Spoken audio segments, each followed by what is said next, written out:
Este otro problema que implica aplicación de Bernoulli nos pregunta por la potencia de una bomba.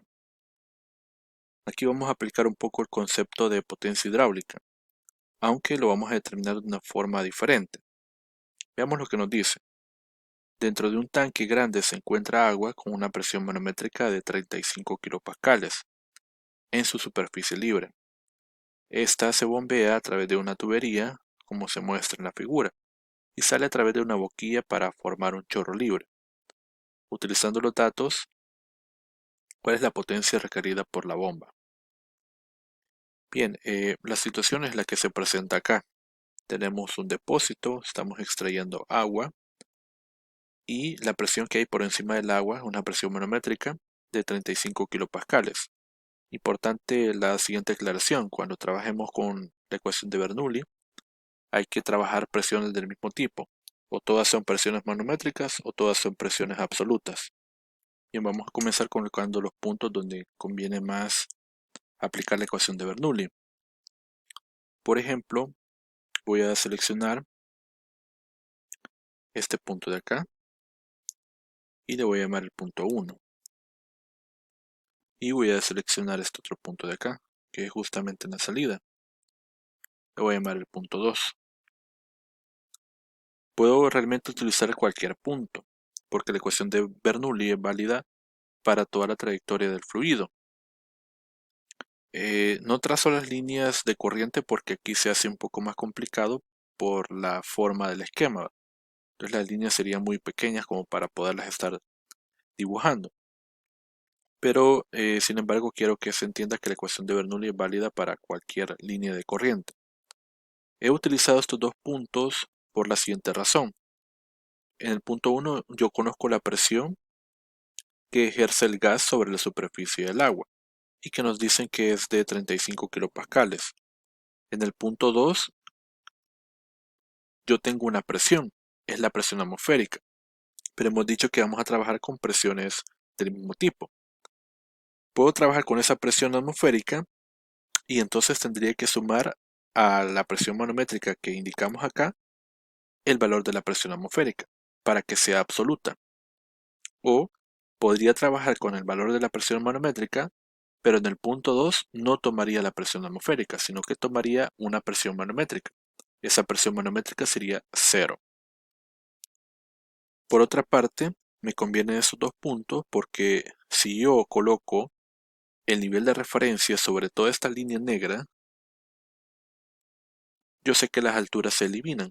Entonces se eliminan también los términos de la energía potencial. La ubicación de los puntos para la aplicación de la ecuación de Bernoulli van a depender donde más me convenga para ir simplificando términos. Bien, una vez establecido los dos puntos donde yo quiero aplicar la ecuación de Bernoulli, pues sería de plantear ahora la ecuación. Voy a colocar aquí la ecuación de Bernoulli en los puntos 1 y 2. Bien, el punto 1 está sobre la superficie del fluido. Voy a colocar aquí la presión 1 más la densidad por la gravedad por Y1 más un medio de la densidad por la velocidad 1 al cuadrado. Esta es igual a la presión 2 más la densidad por la gravedad por Y2 más un medio de la densidad por la velocidad 2 al cuadrado. Bien, esta sería la ecuación de Bernoulli que tradicionalmente nosotros aplicaríamos, siempre y cuando la tubería en la cual la estamos aplicando no esté involucrada un agente externo. El agente externo aquí que produce el movimiento es esta bomba, a la cual nosotros le queremos determinar su potencia. Como este es el caso, tenemos este agente externo, modificamos un poco esta ecuación. La bomba está aportando energía, está entregando energía. Le voy a agregar el término de su energía, que sería un trabajo, ¿verdad? Trabajo de la bomba por unidad de volumen, dado que todos estos de acá representan energía por unidad de volumen. Entonces voy a determinar cuál es la potencia de la bomba a partir de este trabajo. Por otra parte, voy a empezar a analizar qué sucede con cada uno de los términos de la ecuación. Por ejemplo, me fijo primero en las presiones. Las presiones tienen que ser del mismo tipo. Pueden ser absolutas o pueden ser manométricas. Si yo decido utilizar presiones manométricas, la primera que conozco es la presión que me están dando de 35 kilopascales. La que está en el punto 2 sería 0. ¿Por qué? Acuérdense de que la presión manométrica era debida al fluido líquido. Y aquí precisamente está saliendo el fluido, ¿verdad? No se forma una columna de fluido. Entonces, en ese lugar, la presión manométrica es 0. Es lo mismo que sucede cuando tenemos un depósito. Este es el líquido. Y tenemos acá una presión. Esta sería la presión atmosférica.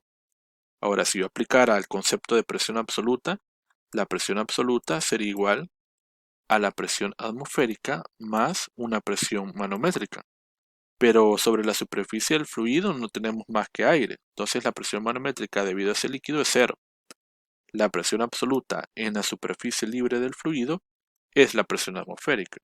Entonces, con esa idea, el punto 2 tiene una presión manométrica de 0, pero tiene una presión absoluta que es igual a la presión atmosférica. Dicho eso, entonces, si yo voy a ocupar la presión manométrica, aquí escribiría 35 kilopascales y aquí escribiría 0. De lo contrario, si ocupo la presión absoluta, a este término de presión manométrica le sumaría la presión atmosférica. Y este término de acá sería simplemente la presión atmosférica. Bien, ahora me voy a fijar en los términos de las alturas. Si mi nivel de referencia es la línea en color negro, este de acá, entonces la altura Y1 y Y2 se eliminan. No hay variación de la energía potencial. Ahora, ¿qué sucede con la velocidad del punto 1? Estamos tomando la superficie del fluido. Como este depósito es grande, comparado con la salida en el punto 2, que tiene una sección más pequeña, la sección del depósito, el área transversal, sería más grande comparada con el área de salida. Por lo tanto, esperaríamos que esta velocidad 1 sea tan pequeña que la pueda aproximar a 0. Lo mismo que sucede cuando estamos observando que un depósito se está vaciando. La superficie del líquido desciende más lentamente comparada con el líquido que está saliendo por el agujero, ¿verdad? Por donde se está escapando. Entonces vamos a utilizar esta idea y vamos a eliminar la velocidad del punto 1. La ecuación queda un poco más reducida ahora. Tendríamos entonces el trabajo hecho por la bomba por unidad de volumen más la presión 1 igual. La presión 2 dijimos que vamos a tomarla como manométrica, por lo tanto esto es 0. Esto es igual a 1/2 de la densidad por la velocidad 2 al cuadrado. Bien, entonces la presión 1 la conozco, la potencia de la bomba es la que ando buscando, necesito saber el trabajo también, y no conozco la velocidad del punto 2. Yo sé que aquí hay una velocidad. Si colocamos acá la salida, este sería el chorro de líquido, y por lo tanto aquí tendríamos una velocidad 2. Bien, esa es la que nosotros andamos buscando. ¿Cuánto valdría la magnitud de esta velocidad? Vamos a hacer lo siguiente. Aquí nos están dando algunas medidas. Por ejemplo, la altura de este chorro de líquido dice que tiene un valor de 6, o sea que lo que alcanza en altura este chorro de líquido es de 6 metros. Esto nos recuerda entonces a lo siguiente. Podemos utilizar acá la trayectoria parabólica y observar entonces que este es un movimiento de cinemática. Entonces la velocidad, voy a llamarlo de esta forma. Esta es la velocidad 2, que tiene dos componentes. Una componente vertical y una componente horizontal. y este ángulo vale 45 grados. Esta componente en Y varía a medida que el chorro de líquido va avanzando en la trayectoria de la parábola. En este punto, donde la altura es máxima, la componente en Y es igual a 0. Si esto es inicial y esto es final, la velocidad final en ese punto es igual a 0. Entonces, con la ayuda de la cinemática podríamos decir que la velocidad 2 en Y final al cuadrado es igual a la velocidad en 2 en Y inicial al cuadrado menos 2 veces la gravedad por el desplazamiento en Y. Con esta ecuación podríamos entonces determinar la magnitud de la velocidad 2, sabiendo que la velocidad final, cuando alcance los 6 metros, esto va a ser igual a 0. Entonces, la velocidad 2 en Y inicial al cuadrado es igual a 2 veces la gravedad por el delta Y, de tal forma que la magnitud de esta componente es igual a la raíz, voy a borrar este 2, esto es igual a la raíz de 2 veces la gravedad por el delta Y. La velocidad 2 en Y inicial es igual entonces a decir a 2 veces 9.8 por 6 metros. La velocidad 2 en Y inicial es igual a 10.84 metros sobre segundos. Bien, esa es la velocidad en Y inicial, que estamos hablando de esta de acá. A nosotros no nos interesa esa, nos interesa esta velocidad 2. De acuerdo a la ecuación de Bernoulli, es la que sigue la trayectoria de la línea de corriente.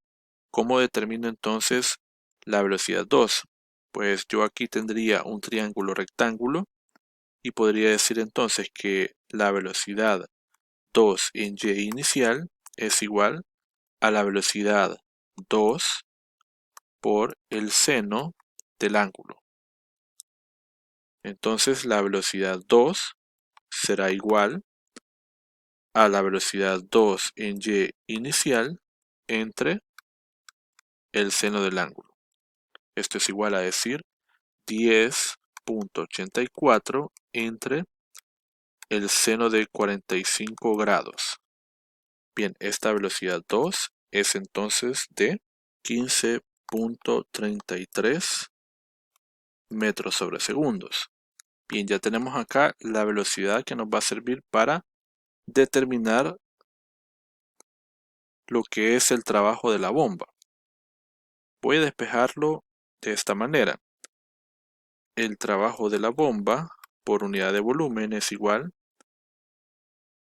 a 1/2 de la densidad por la velocidad 2 al cuadrado menos la presión 1.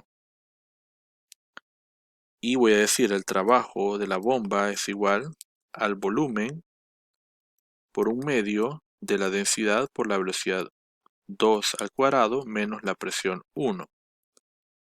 Si divido esto entre el tiempo, tendría la potencia. Pero como he dividido de este lado, divido del otro lado también. Y volumen entre el tiempo es el flujo volumétrico, que lo conocemos como el caudal. Entonces voy a escribir que la potencia de la bomba es igual al caudal por una presión. Y esta presión es el resultado de estas dos presiones. 1/2 de la densidad por la velocidad 2 al cuadrado menos la presión 1. Bien, y el caudal sería el área por la velocidad. Y acá lo puedo observar tanto para el punto 2 como por ejemplo un punto por acá, ¿sí? Un punto 3. Si yo conociera cuánto vale la velocidad en ese punto 3, pero lo voy a trabajar para el punto 2. Entonces puedo escribirlo de esta forma. Área 2 por velocidad 2 y esto por 1/2 de la densidad por la velocidad 2 al cuadrado menos la presión 1. Bien, ahora solo sería de reemplazar. el área seguiría siendo, como es una tubería, el área de un círculo. Pi cuartos del diámetro al cuadrado. El diámetro sería el de la salida. Y ese vale 75 milímetros.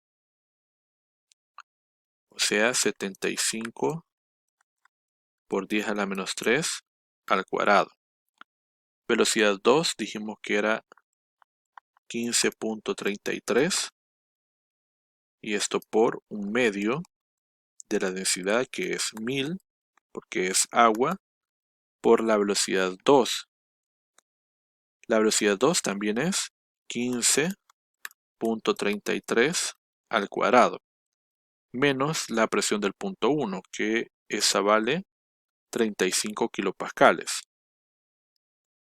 35 kilopascales. Bien, ahora si calculamos todo esto, esto nos daría de 5.59. 5.59 por 10 a la 3 watts. Lo que es lo mismo decir 5.6 kilowatts. Esto es la potencia que entregaría la bomba para mover el fluido. Bien, esta sería entonces la solución de este ejercicio.